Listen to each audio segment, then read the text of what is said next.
एक बहुत ही सिंपल पर उतना ही मुश्किल सवाल से आज की इस चर्चा की शुरुआत करते हैं। जरूर बताइए। आखिरी बार एक बेहद जिम्मेदार इंसान ने सिर्फ अपने लिए बिना किसी फिक्र के या बिना किसी दूसरे की परवाह किए कुछ कब किया था?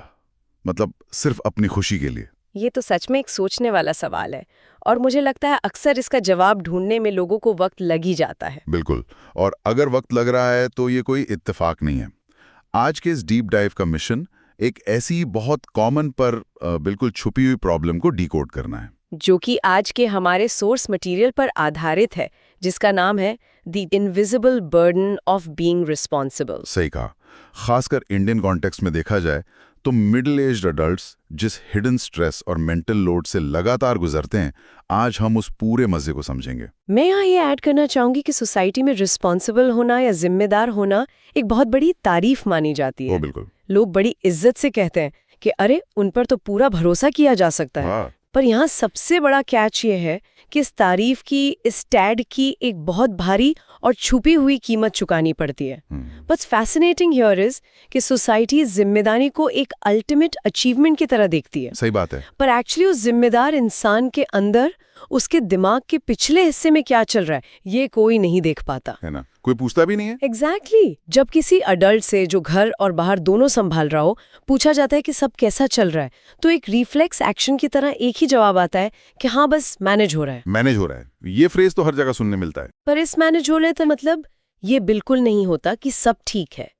दरअसल लोग अपनी थकान को, अपने लगातार बढ़ते स्ट्रेस को एक्सप्रेस करने की जगह बस अंदर ही अंदर कंप्रेस करने लगते हैं। कंप्रेस करते जाते। हाँ, ये कंप्रेस करना एक आदत बन जाती है, जहाँ स्ट्रांग बने रहना एक चॉइस नहीं रहती, बल्कि एक ऐसी मजबूरी बन जाती है जिसके बिना गुजारा नहीं है। Okay, let's unpack this. क्योंकि इस प्रॉब्लम की शुरुआत ना अचानक से नहीं होती, बल्कि एक आम दिन के हर घंटे में छुपी होती है। बिल्कुल, आम दिन की उन छोटी छोटी डिटेल्स में। अगर एक टिपिकल मिडिल एज्ड अडल्ट की लाइफ का एक दिन डीपली इमेजिन किया जाए तो कहानी कुछ ऐसी दिखती है। दिन शुरू होता है घर के कामों की एक ऐसी लिस्ट से जो कभी खत्म नहीं होती। सुबह की भाग दौड़। हाँ, जैसे बच्चों को उनके टाइम पर स्कूल के लिए तैयार करना, उनका लंच पैक करना, फिर ट्रैफिक से लड़ते हुए ऑफिस पहुंचना, वहां की एंडलेस मीटिंग्स, अजीब अजीब डेडलाइंस और कॉलीग्स के अलग अलग इश्यूज को डिप्लोमेसी के साथ हैंडल करना। और शाम को भी आराम नहीं होता। वही तो, जब लगता है कि दिन खत्म हो गया, तब शाम को वापस आकर एजिंग पेरेंट्स की हेल्थ और उनकी ज़रूरतें देखना, रात को सोने से पहले अगले दिन के घर के खर्चों का हिसाब लगाना और उन बड़ी बड़ी ईएमआईज का टेंशन लेना जो हर महीने की पहली तारीख को सामने आ खड़ी होती हैं। एकदम सही। ये एक ऐसी चरखी है जो बस घूमती ही रहती है। और इसे घूमती हुई चरखी के बीच में एक कॉन्सेप्ट आता है जिसे साइकोलॉजिस्ट्स इनविजिबल लोड या मेंटल लोड कहते हैं। Invisible load. ये समझना बहुत जरूरी है कि ये लोड उन कामों का नहीं है जो फिजिकली किए जाते हैं। मतलब झाड़ू लगाना या लैपटॉप पर टाइप करना जैसे फिजिकल काम नहीं, ये इनविजिबल लोड उन हजारों छोटी छोटी चीजों का वजन है जो एक इंसान का दिमाग बैकग्राउंड में लगातार ट्रैक करता रहता है। ये एक ऐसी लिस्ट है जो किसी डायरी या पेपर पर नहीं लिखी है, बल्कि दिमाग के एक कोने में सातों दिन 24 घंटे चलती रहती है। जैसे एक कंप्यूटर के बैकग्राउंड में चलने वाली एप्लीकेशंस। प्रिसाइजली। वो स्क्रीन पर तो नहीं दिखती, पर बैटरी लगातार ड्रेन करती रहती हैं। हाँ, और सोर्सेज ने इसके बहुत ही स्पेसिफिक और डीपली रिलेटेबल एग्जांपल्स दिए हैं। एक 40 साल का इंसान अपनी ऑफिस की किसी बहुत इंपॉर्टेंट मीटिंग में बैठा है, फिजिकली वहां प्रेजेंट है। हाँ, वो सामने चल रही प्रेजेंटेशन को देखकर नॉड कर रहा है, पर उसके दिमाग में एक अलग ही प्रेजेंटेशन चल रही है। वो बैकग्राउंड एप्स कैलकुलेट कर रहा है कि बच्चे की स्कूल फी भरने की आखिरी तारीख परसों है। और पेरेंट्स की दवाइयाँ। बिल्कुल, ध्यान आता है कि पेरेंट्स की अगली डॉक्टर अपॉइंटमेंट शेड्यूल करनी है क्योंकि उनकी दवाइयाँ खत्म होने वाली हैं। वीकेंड पर उस रिलेटिव की शादी में क्या गिफ्ट देना है ताकि सोशल रिलेशंस मेंटेन रहे। और हाँ, बाथरूम का वो छोटा सा लीक जो पिछले 2 हफ्ते से प्लम्बर का इंतजार कर रहा है। ये सब सुनकर ही एग्जॉस्टिंग लग रहा है। ये सब ऐसी बातें हैं जो कोई डायरेक्टली पूछता नहीं है, पर दिमाग इन सब को एक ही वक्त पर एक साथ प्रोसेस कर रहा होता है। If we connect this to the bigger picture ना, तो सबसे बड़ी प्रॉब्लम यही है कि ये लोड इनविजिबल है। ये किसी को फिजिकली उठाया हुआ दिखता नहीं है, इसलिए कोई उस इंसान की थकान नहीं समझ पाता। एग्जैक्टली। इसलिए घर में, ऑफिस में या आसपास कोई ये नहीं पूछता कि क्या इतना सब कुछ अपने दिमाग में अकेले मैनेज करते हुए थकान नहीं होती? लोग बस अज्यूम कर लेते हैं। क्योंकि आसपास के लोग शुरू से ये मान लेते हैं कि ये इंसान तो हमेशा सब कुछ परफेक्टली हैंडल कर ही लेता है, इसलिए अभी भी कर लेगा। इस अजम्पशन से एक बहुत ही खतरनाक साइकोलॉजिकल ट्रैप बनता है।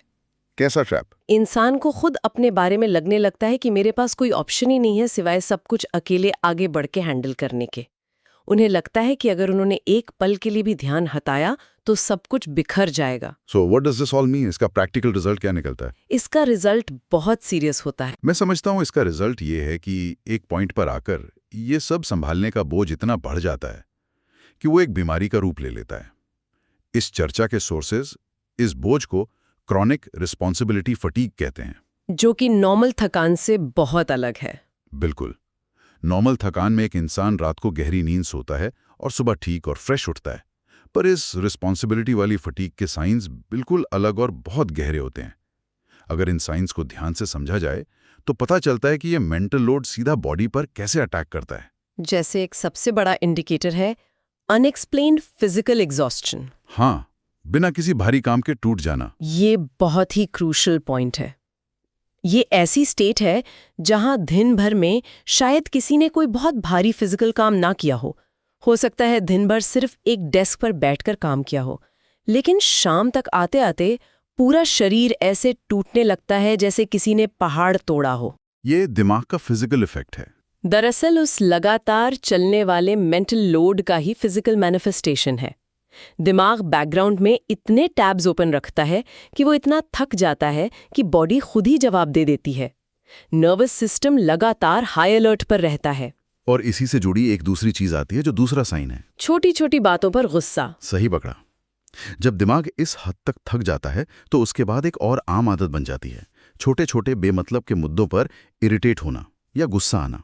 ये चिड़चिड़ापन वाकई बहुत चुभने वाला होता है। बिल्कुल, जैसे किसी ने पानी का ग्लास गलत जगह रख दिया हो। हाँ, किसी ने पानी का ग्लास टेबल पर थोड़ा गलत जगह रख दिया, या किसी ने अचानक से कोई बहुत ही छोटी सी मदद मांग ली और अचानक से एक बहुत बड़ा आउट ऑफ प्रोपोर्शन रिएक्शन निकल आया। आसपास के लोग सोचते हैं कि इसमें इतना गुस्सा करने वाली क्या बात थी, पर सच तो यह है कि वो रिएक्शन उस पानी के ग्लास के लिए था ही नहीं। वो उस सप्रेस किए गए, अंदर दबाए गए स्ट्रेस का ओवरफ्लो होता है, जो बस एक प्रेशर कुकर की सीटी की तरह बाहर आने का बहाना ढूंढ रहा होता है। ये तीसरे साइन की तरफ ले जाता है, जो कि पर्सनल लाइफ को पोस्टपोन करना है। जब ये चिड़चिड़ापन बढ़ता है तो इंसान आहिस्ता आहिस्ता अपनी पर्सनल लाइफ को साइड करने लगता है। अपने पुराने शौक, अपनी हॉबीज या किसी पुराने दोस्त से मिलने का प्लान हमेशा अगले हफ्ते या बाद में के लिए टाल दिया जाता है। पर सबसे बुरी सच्चाई ये है कि इस रिस्पॉन्सिबिलिटी के चक्कर में वो बाद में कभी जिंदगी में आता ही नहीं है। कभी नहीं आता। और चौथा साइन और भी अजीब है। जिम्मेदार इंसान जबरदस्ती खुद को ब्रेक देने की कोशिश करे, जैसे सोफा पर बैठकर कोई मूवी देखने की कोशिश करे या बस चुपचाप आराम कर रहा हो, तो अचानक से अंदर एक बहुत ही अनकंफर्टेबल सी फीलिंग आने लगती है। ऐसा लगता है जैसे वक्त बर्बाद हो रहा है। दिमाग तुरंत पीछे से आवाज लगाता है कि किचन साफ नहीं है, उस ईमेल का रिप्लाई नहीं किया, कल की तैयारी पेंडिंग है। यानी कि आराम करना भी अब एक आजादी नहीं बल्कि एक नया स्ट्रेस बन जाता है, क्योंकि लगता है कि इस वक्त में कुछ प्रोडक्टिव करना चाहिए था। Here's where it gets really interesting और थोड़ा उदास करने वाला भी। ये पांचवा साइन है। एक ऐसी स्टेज आती है जहां इंसान जेन्युइन खुशी को, उस अंदर से आने वाली मुस्कान को ही भूल जाता है। जिंदगी बस एक न्यूट्रल स्टेट में चलने लगती है। बस एक फेक स्माइल रह जाती है। हाँ, एक वो खुशी होती है जब कोई रास्ते में मिलता है और पूछता है कैसे चल रहा है, और चेहरे पर एक फेक मुस्कान लाकर कहा जाता है सब बढ़िया, सब ठीक है। पर अंदर से आने वाली सच्ची खुशी, वो बिना फिक्र वाली हंसी, अक्सर लोगों को याद ही नहीं होता कि आखिरी बार ऐसी खुशी कब महसूस की थी। बस एक सर्वाइवल मोड में जिंदगी आगे बढ़ रही होती है। और इसका आखिरी और छठा साइन है कि वो इंसान अपनी खुद की जरूरतों को बयान करना ही भूल जाता है। दूसरों के चेहरे देखकर उनकी छोटी छोटी जरूरतें तो बिना कहे समझ आती हैं, पर अगर अचानक कोई उनसे पूछे कि आज सिर्फ अपने लिए क्या चाहिए, तो दिमाग बिल्कुल ब्लैंक हो जाता है। उन्हें सच में नहीं पता होता कि उनकी अपनी आखिरी जरूरत थी क्या। ये सारे साइंस जो हमने डिस्कस किए, चाहे वो बिना बात की थकान हो या आराम करने में गिल्ट महसूस होना, सुनने में बहुत अलार्मिंग लग सकते हैं, डरावने सच में। पर यहाँ एक चीज बहुत डीपली क्लैरिफाई करना जरूरी है। इन साइंस को किसी वीकनेस, किसी मेंटल फ्लॉ या कमजोरी की निशानी नहीं मानना चाहिए, वीकनेस नहीं है ये। बल्कि ये इस बात का बायोलॉजिकली और साइकोलॉजिकली सबूत है कि एक इंसान अपनी कैपेसिटी, अपनी ताकत से कहीं ज्यादा सोसाइटी और परिवार को दे रहा है। ये एक ऐसी अनबैलेंस सिचुएशन है जहां एक व्यक्ति लगातार दे ज्यादा रहा है और उसको वापस रिफिल होने का मौका बहुत कम मिल रहा है। अब इस पूरे डायनामिक को थोड़ा और डीपली समझते हैं, खासकर उस स्पेसिफिक डेमोग्राफिक के लिए जिसके बारे में सोर्सेस सबसे ज्यादा हाईलाइट करते हैं। एक उम्र का दौर होता है करीब 35 से 45 साल का फेज।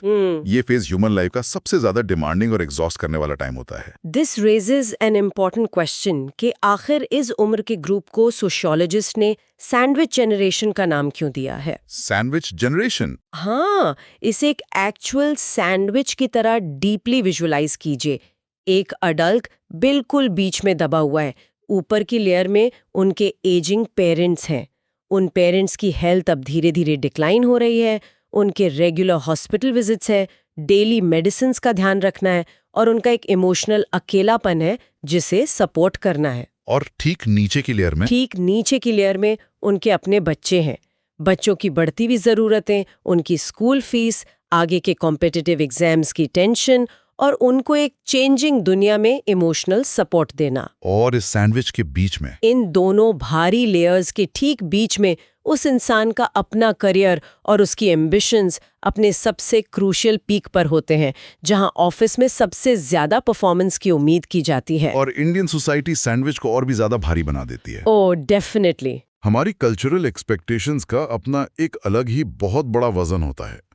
यहाँ न्यूक्लियर फैमिली होने के बावजूद जॉइंट फैमिली वाले सोशल ऑब्लिगेशंस निभाने पड़ते हैं। जैसे फंक्शंस अटेंड करना, हर दूर के रिलेटिव की शादी अटेंड करना लगभग एक मैंडेटरी ड्यूटी बन जाता है, वरना लोग क्या कहेंगे का डर रहता है। एक सोशल इज्जत और स्ट्रॉन्ग फैमिली स्ट्रक्चर की इमेज बनाए रखनी पड़ती है। फाइनेंशियल स्ट्रेस भी एक कांस्टेंट फैक्टर है। एक कांस्टेंट शैडो की तरह पीछे घूमता है। घर की एंडलेस मेंटेनेंस, फ्यूचर इमरजेंसीज के लिए सेविंग्स करना और हर महीने आने वाली उन भारी ईएमआईज को टाइम पर चुकाना, ये सब लेयर्स मिलकर एक ऐसी low grade background anxiety create करते हैं जो कभी स्विच ऑफ नहीं होती। इंसान बस एक टास्क से दूसरे टास्क की तरफ भागता रहता है। और इन सब एक्सट्रीम प्रेशर पॉइंट्स का डायरेक्ट नतीजा ये निकलता है कि एक मिड लाइफ अडल्ट अपने आप को एक डेंजरस बिलीफ, एक गलत धारणा में बंध लेता है। वो बिलीफ क्या है? वो सब कुछ अकेले फेस करते हुए आहिस्ता आहिस्ता सोचने लगता है कि मुझे फील करने की या थकान महसूस करने की कोई जरूरत नहीं है। मेरा काम सिर्फ और सिर्फ हर दिन उठकर करते रहना है। फीलिंग को ऑफ कर देना। ये इमोशनल नंबिंग यानी अपने ही जज्बातों को सुन कर देना उस वक्त एक सर्वाइवल मैकेनिज्म लगता है। ऐसा लगता है कि अगर रोना या थकना शुरू किया तो सब बिखर जाएगा। पर लॉन्ग टर्म में ये इमोशनल नंबिंग बॉडी और माइंड दोनों के लिए बहुत ज्यादा हार्मफुल साबित होती है। तो यहाँ पर एक बहुत बड़ा सवाल उठता है, अगर ये सब इतना भारी है, इतना एग्जॉस्टिंग है और हर दूसरा इंसान इससे गुजर रहा है, तो घर पर या दोस्तों के बीच इस विषय पर चर्चा क्यों नहीं होती? एक लिविंग रूम में बैठकर लोग खुलकर क्यों नहीं बोलते कि मैं कंप्लीटली थक चुका हूं और अब मुझसे और मैनेज नहीं हो रहा है? क्योंकि हमारे कल्चरल सेटअप में वल्नरेबिलिटी यानी अपनी कमजोरियों, अपने स्ट्रगल्स या अपने डर को दिखाना सीधे तौर पर वीकनेस माना जाता है। खास तौर पर ब्रेड विनर्स के लिए, है ना? खास तौर पर उन लोगों के लिए जो घर के प्राइमरी डिसीजन मेकर्स हैं या जो आर्थिक रूप से ब्रेड विनर्स हैं। एक ऐसी अजीब सी एक्सपेक्टेशन होती है कि घर का जो सबसे स्ट्रॉन्ग पिलर है उसमें कभी दरार नहीं आनी चाहिए। उनके लिए अपने ही परिवार के सामने ये एडमिट करना कि वो स्ट्रगल कर रहे हैं कंप्लीटली अनएक्सेप्टेबल सा लगता है। पर सोर्सेज इस साइलेंट सफरिंग के बारे में क्या कहते हैं? सोर्सेज बहुत क्लियरली वार्न करते हैं कि इस चुप्पी का, इस साइलेंस का रिजल्ट हमेशा बुरा होता है। दबाई हुई फीलिंग कभी गायब नहीं होती। वो बस एक सिवियर बर्नआउट या किसी अचानक आने वाली बड़ी हेल्थ क्राइसिस जैसे हार्ट इश्यूज या सिवियर डिप्रेशन में बदलकर बाहर आती है। ये एक बहुत बड़ा रियलिटी चेक है। और एक और एस्पेक्ट जो सोर्सेज में पॉइंट आउट किया गया है वो ये कि लोग अपने बच्चों से भी ये स्ट्रेस पूरी तरह छुपाते हैं। सोसाइटी चाहती है कि बच्चों के सामने हमेशा एक परफेक्ट, अनबॉदर्ड और स्ट्रॉन्ग सुपर हीरो जैसी इमेज रहे, जो कि उल्टा असर डाल सकती है। साइकोलॉजिस्ट बताते हैं कि बच्चों के सामने रियलिस्टिक स्ट्रेस शो करना एक्चुअली उनके आने वाले कल के लिए फायदेमंद है। जब बच्चे देखते हैं कि उनके पेरेंट्स थकते हैं, परेशान होते हैं, पर फिर उस परेशानी पर बात करके उसे सॉल्व करते हैं, तो ये बच्चों को आने वाले कॉम्प्लेक्स फ्यूचर के लिए प्रिपेयर करता है। ये उन्हें सिखाता है कि नेगेटिव इमोशंस को हेल्दी तरीके से कैसे एक्सप्रेस किया जाता है। एब्सोल्युटली। और सिर्फ बच्चों के साथ ही नहीं, बल्कि लाइफ पार्टनर्स के बीच भी यही सबसे बड़ा कम्युनिकेशन गैप होता है। एक ही घर में रहते हुए अक्सर दोनों पार्टनर्स एक जैसा ही सिवियर मेंटल स्ट्रेस फील कर रहे होते हैं, पर दोनों एक दूसरे के सामने स्ट्रांग बनने की कोशिश करते हैं और दूसरे को फाइन अज्यूम कर लेते हैं। दोनों अकेले अकेले सफर करते हैं। अगर किसी संडे की शाम सिर्फ 2 कप चाय के साथ दोनों के बीच एक ऑनेस्ट कॉन्वर्सेशन हो जाए, जहां कोई डिफेंसिव न हो, तो ये इनविजिबल लोड आपस में शेयर होकर लगभग आधा हो सकता है। वल्नरेबिलिटी यानी अपनी हकीकत को सामने रखना वाकई में एक करेज और स्ट्रेंथ है, वीकनेस नहीं। तो अब आते हैं इस चर्चा के सबसे एक्शनेबल हिस्से की तरफ। प्रॉब्लम बहुत गहरी है और समझ भी आ गई, पर इस सब का सोल्यूशन क्या है? मैं शुरू में ही एक बात बिल्कुल क्लियर कर दूं कि यहाँ कोई मैजिक वॉन्ड या मैजिक फॉर्मूला नहीं है जिससे रातों रात सब ठीक हो जाएगा। जो जिम्मेदारियां हैं वो रियल हैं। हाँ, जैसे ईएमआई, पेरेंट्स की हेल्थ, बच्चों का फ्यूचर, वो रियल हैं और वो कहीं नहीं जा रही हैं। पर उन्हें हैंडल करने का, उनके वजन को अपने दिमाग पर कैरी करने का तरीका जरूर बदला जा सकता है। सोर्सेज ने इस इनविजिबल लोड को मैनेज करने के 7 प्रैक्टिकल सॉल्यूशंस और माइंडसेट शिफ्ट्स दिए हैं। तो आइए उन्हें एक एक करके गहराई से समझते हैं। सबसे पहला कदम क्या होना चाहिए इस ट्रैप से बाहर आने के लिए? सबसे पहला और फंडामेंटल स्टेप है अपने आप के साथ ब्रूटल ऑनेस्टी, यानी एक्नॉलेज द फटीग। दूसरों के सामने नहीं तो कम से कम अकेले में आईने के सामने खड़े होकर खुद से ही एडमिट करना कि हाँ, मैं सच में बहुत थक गया हूं और मैं इस वक्त ओवरवेल्म्ड फील कर रहा हूं। डिनाइल से बाहर आना। एग्जैक्टली। जब तक दिमाग अपनी थकान को स्वीकार नहीं करेगा, तब तक कोई भी बाहरी सोल्यूशन काम नहीं करेगा। सही बात है। फिर आता है दूसरा स्टेप, एक ऐसी आदत को बदलना जो हमारी इस सोसाइटी में बहुत डीपली इनग्रेन्ड है। लर्न टू से ना। हमारे यहाँ किसी रिलेटिव को या किसी कोलीग को ना कहना रूड या बदतमीजी माना जाता है, पर अब इस पर्सपेक्टिव को बदलना होगा। ये बहुत जरूरी है। ये समझना जरूरी है कि जब कोई इंसान दूसरों की हर रिक्वेस्ट, हर एक्स्ट्रा काम को हाँ कहता है, तो दरअसल वो अपनी खुद की एनर्जी, अपने खुद के आराम और अपनी जरूरतों को ना कह रहा होता है। दुनिया की हर रिस्पॉन्सिबिलिटी और हर छोटे बड़े काम का ठेका अपने कंधों पर उठाना बिल्कुल भी सस्टेनेबल नहीं है। बाउंड्री सेट करना आना ही चाहिए। इसके बाद तीसरा बहुत प्रैक्टिकल स्टेप आता है, make the invisible load visible. जैसे हमने पहले कहा, दिमाग में चलने वाली उस एंडलेस लिस्ट को बाहर निकालना होगा। अपने पार्टनर के साथ आराम से बैठकर इस मेंटल लोड को पेपर पर या ओपनली बातों में शेयर करना जरूरी है। मतलब क्लियर डिफाइन करना। हाँ, सिर्फ ये मत तय कीजिए कि रात का खाना कौन बनाएगा, बल्कि ये डिफाइन कीजिए कि खाना क्या बनेगा, इसका रोजाना डिसीजन लेने का मेंटल लोड कौन उठाएगा। इस तरह चीजों को क्लियरली डिफाइन करने से बैकग्राउंड स्ट्रेस बहुत हद तक कम होता है। और इसके बाद जो चौथी आदत बदलनी है वो शायद सबसे जरूरी है, खुद की आइडेंटिटी बचाने के लिए। Fix in non negotiable time. इसका मतलब यह है कि पूरे 24 घंटे में से दिन का कुछ वक्त, चाहे वो सिर्फ 20 या 30 मिनट ही क्यों ना हो, सिर्फ और सिर्फ खुद का होना चाहिए। और इसमें कोई बार्गेनिंग नहीं, कोई कॉम्प्रोमाइज नहीं। चाहे वो सुबह अकेले 20 मिनट वॉक पर जाना हो, जहां कोई फोन कॉल्स ना हो, 30 मिनट अपनी पसंद की कोई किताब पढ़ना हो, या बस अकेले चुपचाप बैठकर एक कप चाय पीना हो बिना कुछ सोचे। इस छोटे से टाइम विंडो में किसी भी और चीज की इंटरफेरेंस अलाउड नहीं होनी चाहिए। ये माइंड को रीसेट करने का वक्त है। पांचवा पहलू इसका ये है कि हमें अपने इमोशंस को दोबारा पहचानने की प्रैक्टिस करनी होगी। Articulate emotional needs. क्योंकि लंबा समय सर्वाइव करते करते लोग भूल जाते हैं कि उन्हें खुद क्या चाहिए। इसीलिए एक छोटी सी डेली एक्सरसाइज बहुत काम आती है। रात वाली एक्सरसाइज। हाँ, रात को सोने से ठीक पहले सिर्फ 2 मिनट के लिए खुद से एक बहुत ही स्पेसिफिक सवाल पूछना चाहिए कि आज पूरे दिन में मुझे किस चीज की जरूरत थी जो मुझे नहीं मिली। क्या वो थोड़ी तारीफ थी, एक लंबा हग था, या बस 10 मिनट का अकेलापन था। ये प्रैक्टिस धीरे धीरे एक इंसान को उसकी अपनी दबी हुई इमोशंस और जरूरतों के करीब वापस लाती है। इसी से जुड़ी छठी आदत है जो सीधा फिजिकल हेल्थ पर असर डालती है, जिसे मिडिल एज्ड अडल्ट्स, खासकर ब्रेड विनर्स, सबसे ज्यादा इग्नोर करते हैं। Take health seriously. जब बॉडी सिग्नल्स देती है, जैसे कि रात को नींद ना आना और करवटें बदलते रहना, कॉन्स्टेंटली बैक पेन या गर्दन में दर्द रहना, अचानक से बिना डाइट चेंज किए वेट गेन होना या दिन भर एक ना खत्म होने वाली थकान बनी रहना, तो इन सिम्टम्स को उम्र का तकाजा समझकर टालना नहीं चाहिए। ये बॉडी के SOS सिग्नल्स हैं। तुरंत एक अच्छे डॉक्टर के पास जाना और रेगुलर फुल बॉडी चेकअप्स करवाना उतना ही जरूरी है जितना फैमिली का आर्थिक ध्यान रखना। अगर इंजन ही टूट गया तो गाड़ी कैसे चलेगी? और सबसे आखिरी यानी 7वां पर सबसे क्रिटिकल प्रैक्टिकल आदत जो बदली जा सकती है वो ये कि टॉक टू समवन ट्रस्टेड या प्रोफेशनल। अपने उस शेल से बाहर निकालिए और किसी अपने क्लोज दोस्त या पार्टनर से सचमुच खुलकर बात कीजिए। उन्हें बताइए कि लोड लगातार बढ़ रहा है। और अगर आसपास बात करना मुश्किल हो तो?